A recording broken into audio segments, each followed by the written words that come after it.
রিত বিদ্যা সিঁথিতে সিঁদুর দিতেই ফাগুন চমকে গেল। সম্পূর্ণ জানতে ভিডিওটিতে একটি লাইক করে দেখতে থাকো। গল্পের শুরুতেই দেখা যায় কাকিমণি বুঝতে পারে বিদ্যার কোনো একটা অসুবিধা হয়েছে, তাই বারবার করে একই প্রশ্ন জিজ্ঞেস করতে থাকে, কি হয়েছে, কেন তুমি এরকম করছো? আর তখনই বিদ্যা বলে, যেই মানুষটা বারবার করে আমার মনের ভেতরে প্রবেশ করতে চেয়েছিল, যাকে আমি প্রবেশ করতে দেইনি, সেই মানুষটা আজকে এখানেই উপস্থিত আছে। আর এটা শোনার পরে অবাক হয়ে গেছে কাকিমণি, আর জিজ্ঞেস করে, কে সে, কি নাম, বলো, চুপ করে থেকো না। যখনই বিদ্যা নামটা বলে যে ওই লোকটা যে কিনা ফাগুনকে বিয়ে করতে এসেছে, আর এটা শোনার পরে কাকিমণির অবস্থা খুবই খারাপ হয়ে যায়।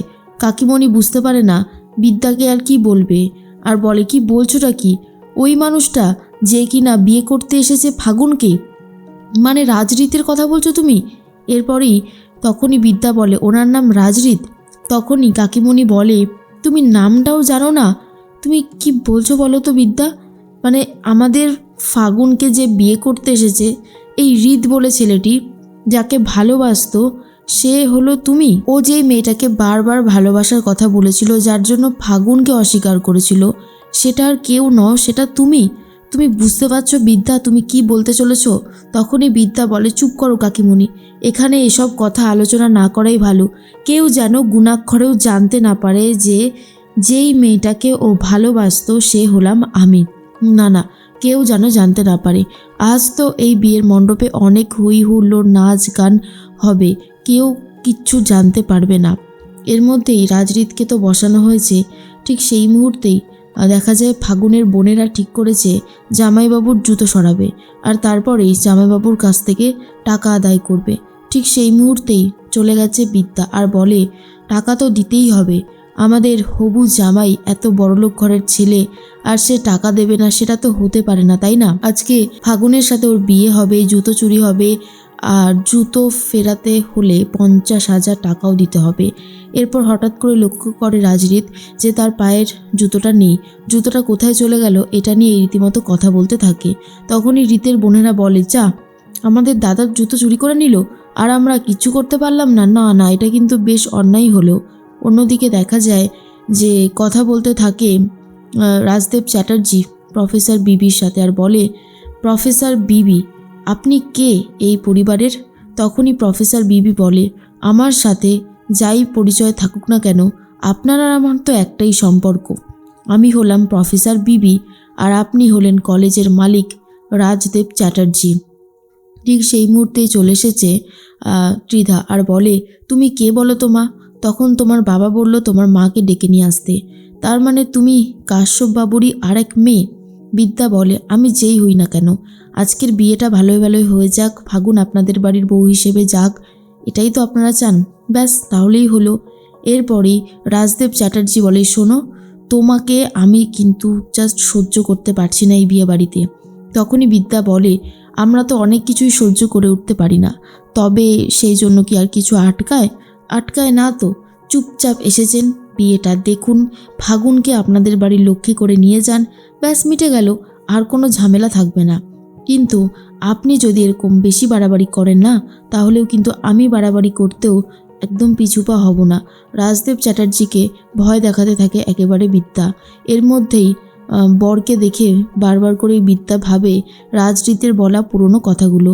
এরপরে রাজরীতকে নিজের হাত ধরে এগিয়ে নিয়ে আসে, আর বলে, বিয়ের মণ্ডপে চলুন, এখন তো বিয়ে শুরু হয়ে যাবে, আর দেরি কিসের? এরপরই রাজরীতকে বিয়ের পিঁড়িতে বসিয়ে দেয়, আর ঠাকুরমশাইও মন্ত্র পড়া শুরু করে দেয়। অন্যদিকে দেখা যায় কাকাই চলে গেছে বিদ্যার কাছে, আর বলে, আমি যদি খুব ভুল না হই, তাহলে রাজরীত যাকে ভালোবাসে সে হলে তুমি, তুমি হলে রাজরীতের ভালোবাসা, কি আমি ঠিক বললাম তো? তখনই বিদ্যা বলে, দেখুন, এখানে আপনার ভাইপো একটা অন্য মেয়েকে বিয়ে করতে এসেছে, আর আপনি দাঁড়িয়ে দাঁড়িয়ে এই সমস্ত কথাগুলো বলছেন, এগুলো শুনতে একদমই ভালো লাগছে না। আমি হাত জোর করে বলছি, আজকের বিয়েটা ভালোভাবে কমপ্লিট হতে দিন, আর কোনো বাধা বিপত্তি যেন না আসে, এটাই ভগবানের কাছে প্রার্থনা করুন।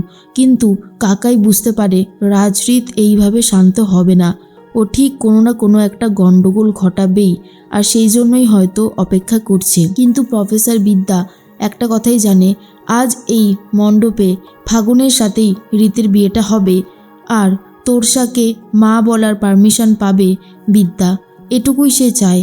এর মধ্যে দেখা যায় যে কাকাইয়ের সাথে কথা বলতে থাকে কাশ্যপবাবু আর বলে, আরে আপনি দাঁড়িয়ে আছেন কেন, বসুন। তখনই কাকাই বলে, আরে সে বসা যাবে এখানে, তবে আপনাদের এই বিয়েবাড়িতে আজ কোনো না কোনো একটা কাণ্ড ঘটবেই ঘটবে, আমার দৃঢ় বিশ্বাস। তখনই কাশ্যপবাবু বলে, কেন বলুন তো, কি হয়েছে, সব ঠিক আছে তো? ঠিক তখনই বলে, না ঠিক তো নেই, আমাদের রীত যেই মেয়েটাকে ভালোবাসে সেই মেয়েটা এই বিয়ের মণ্ডপেই উপস্থিত আছে। এরপর জানতে পেরে কাশ্যপবাবু বলে, কোন মেয়ে বলুন তো, কোন মেয়ে যার জন্য এই রীত আমাদের মেয়েকে এত বড় অসম্মান করেছে, আজ সেই মেয়েটাকে দেখেই ছাড়বো। তখন কাকাই বলে, আরে আমি কেন খুঁজে দেব, আপনারা খুঁজে নিন তাহলেই তো হলো। এরপর কাশ্যপবাবু তার ভাইকেও বলে দেয় যে রীত যে মেয়েটাকে ভালোবাসে সেই মেয়েটা নাকি এই বিয়ের মণ্ডপেই উপস্থিত আছে। এরপর দুজন মিলে খোঁজাখুঁজি শুরু করে, কিন্তু সেটা যে বিদ্যা সেটা এখনও পর্যন্ত জানে না। এরপরে ঠাকুরমশাই বলে কনেকে নিয়ে আসার জন্য, কারণ লগ্ন বয়ে যাচ্ছে।